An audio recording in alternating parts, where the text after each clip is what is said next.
Welcome back to the North American Star League, where we are joined by special guests Lauren Elise and Newerth. Newerth has decided to come join us for our roundtable discussion, one of the most established Warcraft 3 pros of all time, and he's pretty good at StarCraft 2 as well. Welcome, Newerth, to the set. Thanks for having me, guys. I don't know if your mic's on.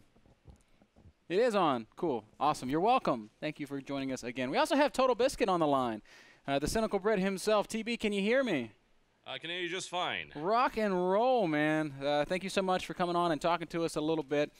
Of course, Andre and Dan still here as well. So, guys, all we're going to do here is we've got a couple of talking points about the new season of the North American Star League. We're going to hit on WCS a little bit, and then we're going to close it out with some Heart of the Swarm discussion. I want to encourage everybody to just jump in anytime they want. I'll try to mediate the discussion a little bit, but for the most part, just share your thoughts. Also, at the end of this, we're going to be taking some questions from you guys in chat or any questions that you post over at the NASL Facebook. So please, if there's anything you want to hear from these guys, if there's anything you would like to elaborate on from any of our previous talking points, feel free to do so. Jumping right in, we're going to start off with North American Star League Season 4, Week 1. We're back. And, you know, we're doing some really cool things, making some big improvements. We've got a lot of new segments. I just want to hear from Dan specifically about Fierce Fitness. What in the hell were you thinking?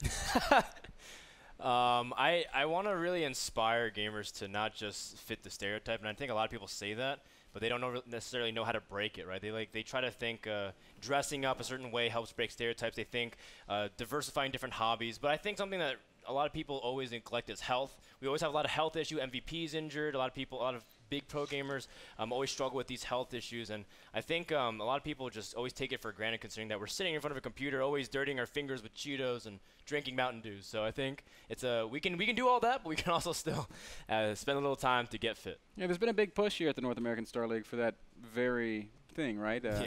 I know Andre's been running a lot. I've been going to the gym with Dan. We started dragging Roddy along. Roddy, how has your Fierce Fitness been going? As I said before, it's not going very well. I went to join Froden and Ben to the gym, and guys, I still can't stretch my arms, as I said before. It actually really, really hurts. Everything is sore, everything hurts. I don't know. I think I'm done. I think I'm so fit for the rest of the year. No, but yeah, I've been working out as well. I'm trying, Ben. Baby steps, okay? Baby steps. Newerth, you've got a pretty special fitness regimen, don't you? Yeah, I eat as much as I can and I never work out. I enjoy life. YOLO. YOLO. Oh, YOLO. Dan said it best. You can't spell Jon Merlo without YOLO. That's my new pickup line. And it's totally gonna work. Total Biscuit, what do you say to your YouTube followers and all of your fan base when they bring up the question of fitness? I just try to dodge it as quickly as I can. But if I was fitter, I'd be able to dodge it quicker. So. All right. Thanks, TB. Let's get a little bit serious and talk about some of the games from Week 1. The first one that I really want to bring up is Huck versus Rhett. This was Roddy's first match to look forward to.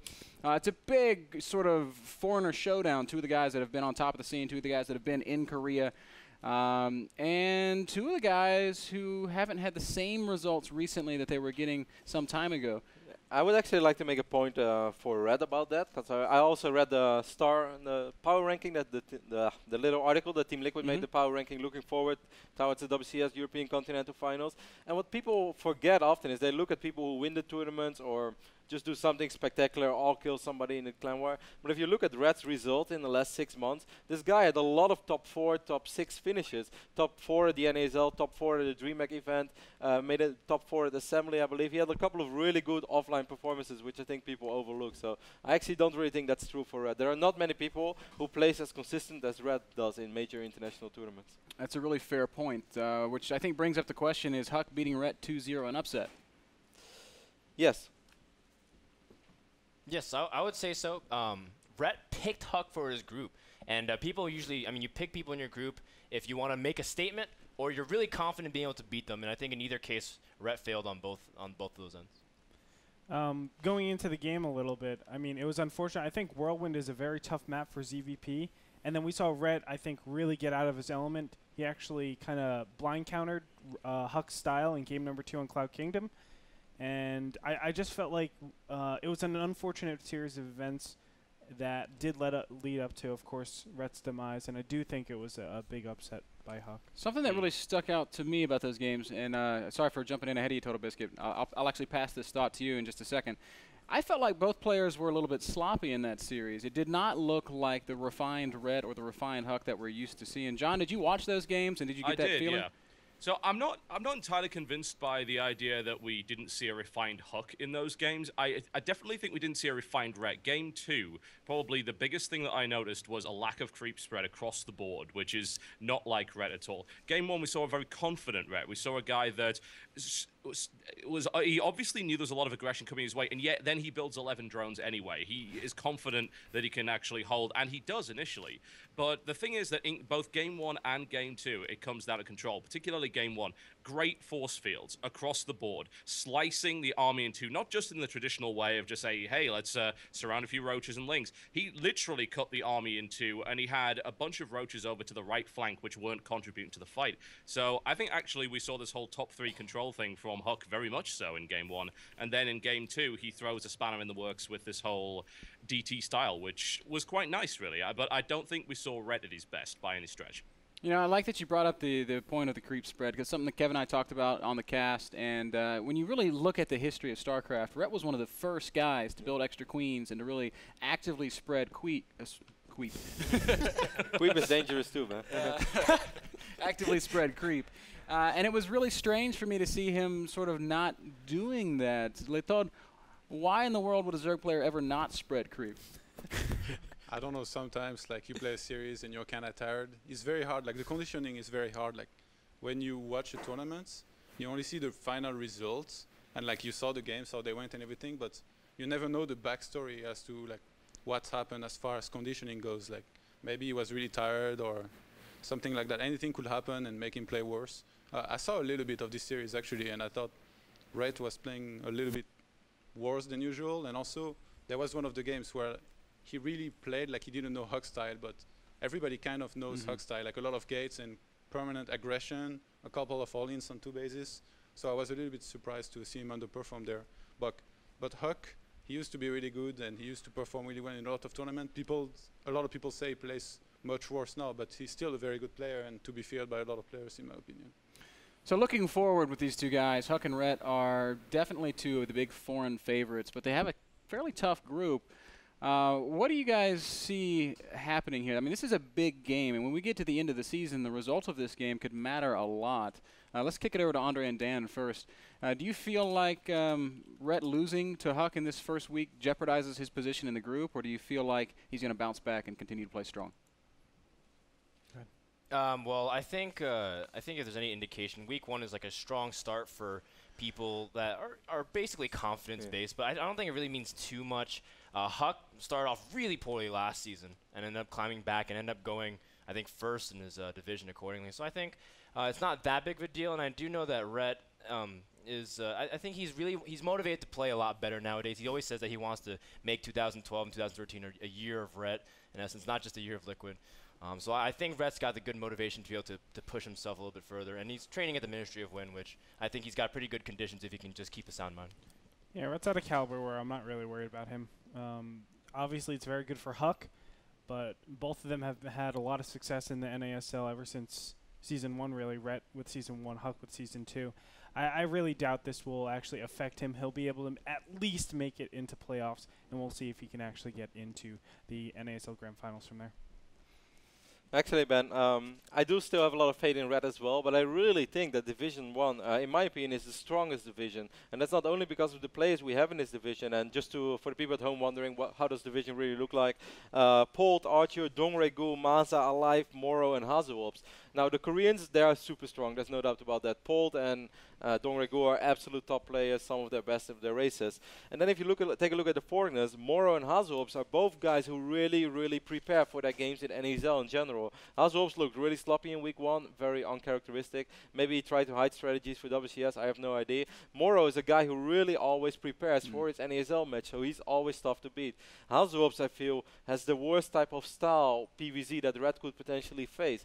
And the Koreans, they are going to be tough in any case. Archer is a Korean Pro Tools who's very good against Zerg.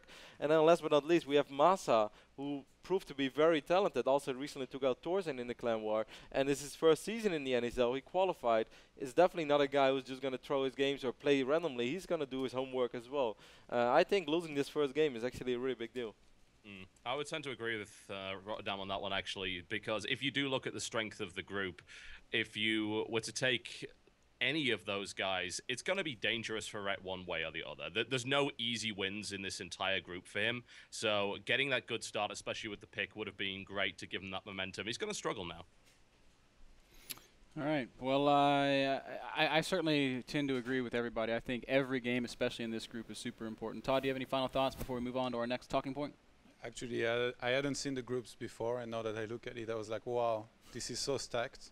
Like, you have all these Koreans, and then you have Masa, who's like an up-and-coming player. He's really, really strong. I had the chance to play against him, and I can tell you this guy is a monster. I wouldn't be surprised if he advances to the playoffs. Huck used to be the best performing foreigner for a long time. Moro and Haziops, Rhett, they are all top European, maybe foreigner very easily, so this group is really stacked. All right, we're going to go ahead and move on to our next little discussion point. That's another one of the really anticipated games from week one, but this one didn't actually get played. It was TLO versus Naniwa. And this, honestly, might be a little bit unfair to Nani. He's a controversial figure in the scene, but I do want to bring up why that match didn't get played. TLO was late. He was like 2 hours late to play the game. And when he did finally pop online, we, of course, contacted Naniwa right away. We said, hey, you want to play this game? You earned the walkover by being here on time. But we would really like to get this game played, and you can still win $150 if you beat TLO. And Naniwa goes, no, I'll just take the walkover. So I wanted to sort of pass it around and get you guys' thoughts on it, especially Roddy and Todd, because you guys know Naniwa better than I think most people in the world. So let's just start it here with you two, and give us your take on his choice to not play the game. Well, I think it's very standard Naniwa, actually. Naniwa in the past, he could have attended a couple of events and rather just skipped out on them. Naniwa is not in for the small money. He doesn't really care about winning an additional $300 or $400 here. He wants to win the big trophies in the end. And if he feels that this win is going to give him a good head start to really get into the playoffs, because Naniwa is not in NASL Season 4 to walk away with $600 or $750.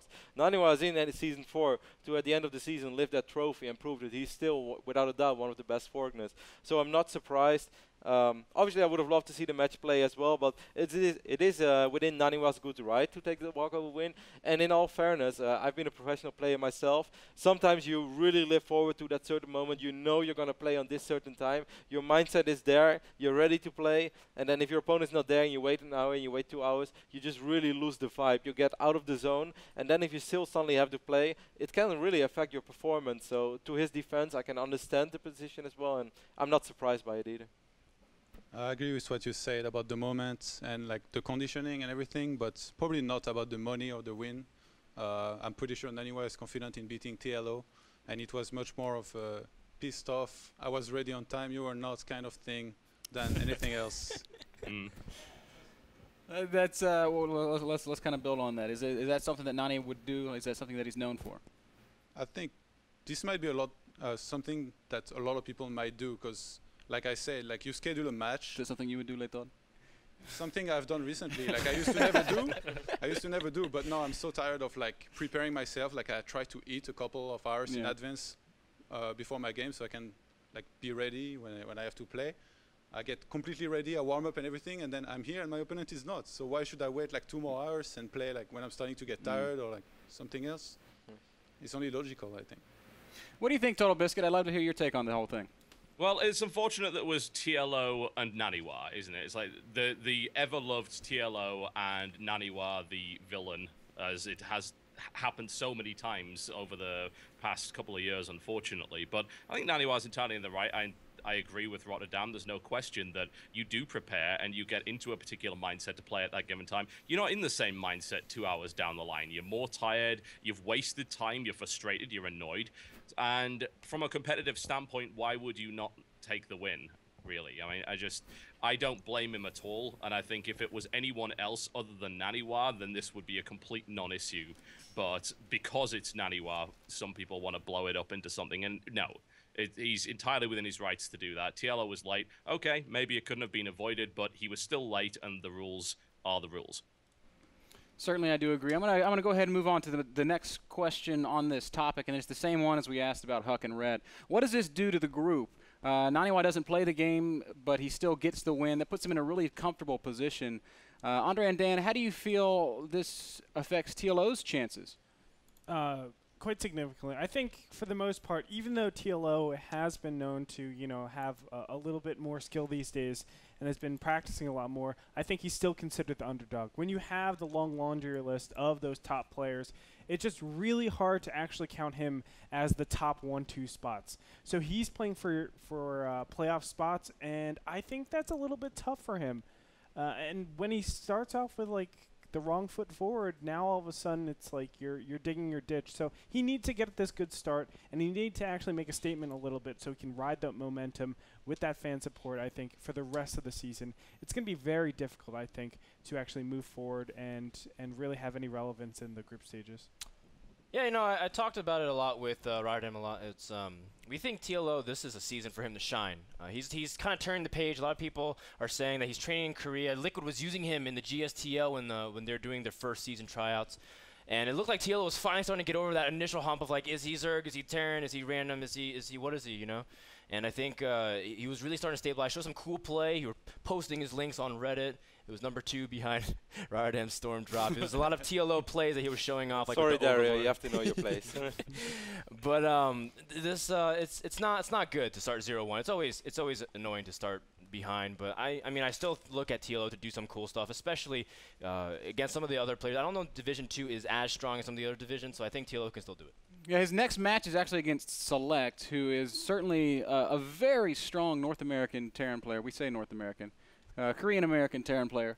But in terms of the group itself, I do think it's one of TLO's more winnable games. Anybody have a take on that? Select versus TLO predictions, maybe? Coin flip, I think. I'm going to go with Select pretty heavily on that. Yeah? I do. I just feel like, yes, TLO, he has these awe-inspiring plays. But I do feel like a lot of his play revolves around looking good. And that's a really tough thing to do, especially when you're years out into a game. I mean, that's why he was so successful in the beta, because people didn't really see that much. And all of a sudden it had that wow factor, and people actually felt the pressure of him, or actually how he's seen. I'm on a highlight reel, and I'm the person getting absolutely destroyed. Now we're actually a year into it, and how much relevance have we seen with TLO? Now, don't get me wrong. I love TLO. I love his play. I think he's a really, really good player, but compared to someone like Select, who has standardized his play a little bit more, while incorporating his harassment styles, I really feel like Select is currently on a better level. Might not be by much, but I think he's on a better level than TLO. It's pretty hard to argue with that, to be fair. It would be nice to see a really solid set of plays from TLO, and I think he's more than capable of it, but it's difficult to now just say, hey, he's a more solid player than Select is. TLO's continually suffering problems with his wrists and things like that, which is incredibly unfortunate. But yeah, I think Select will probably take that one. I think TLO's easily capable of taking a map, though, no question. All right. I'm going to go ahead and move it forward once again. We're going to talk about Bishu versus Sheth. And this is particularly fun for me because I was just discussing Bishu's PvZ with Todd yesterday, and Todd had some choice words. What do you think about Bishu's playstyle? I don't know much about it, but I know he audience a lot in PvP. All right, well, for anybody that didn't catch the games, his PvZ is completely against the grain. It's not what we normally see in the matchup. He goes gateway expand and then abuses really odd timings. And a lot of people step back from that and they say, oh, this is just a 2-base all-in. But after talking about it with Bishu and after watching it and after just seeing the games play out, I don't think that it's so all-in, quote-unquote, because by going with the gateway expand, he's able to apply enough pressure to Zerg to really limit Zerg's ability to produce those early game drones. And I think there's a lot of viability in it. I really want to hear what you guys think as as analysts and as high level players about that kind of a style. All right, let me start off. I don't think Bishu is a ladder hero. He probably doesn't do too successful there. Yes, he has his all-ins, but I think where he shines is it going to be the best of 3, best of 5, best of 7s. And the main reason for that is because he has a ton of mind games going into it with his long sets of different all-ins. And I don't think that's going to be as effective because you can get blind countered on ladders. But here we saw an entirely economic abusive game in game number 1 in Cloud Kingdom. He basically said, I'm not going to be all in for the first 12 minutes.